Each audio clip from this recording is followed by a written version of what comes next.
Hi, Jim Schleckser here from the Inc. CEO Project. I want to talk about how many direct reports you should have. Now, look, if you go to the MBA text, they'll give you a very specific number, which is 7. You should have 7 direct reports, plus or minus 2 is the optimal number. And I'm going to say that for generic situations, that's absolutely true. But there are a couple of things that can modify the magic number of 7. One is your experience in the job. Occasionally, I'll run into a CEO that's done the job for 20 years and they've got 13 direct reports. Well, surprisingly, that can actually work because they know the business so well that they can go to shorthand and they don't need to spend as much time with each one of their employees coaching them and giving them feedback. So they can care for 13 people because they're so seasoned in the business. The other side is if you have extremely seasoned people working for you, you can have a little larger scope of command.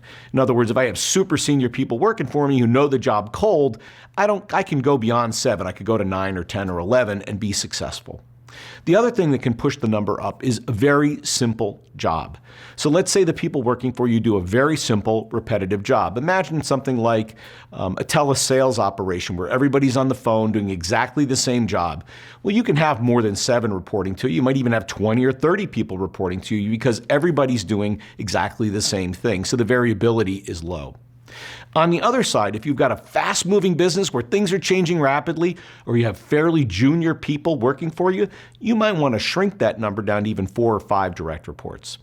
So think about how many direct reports you have. Do you have 7? Do you have more?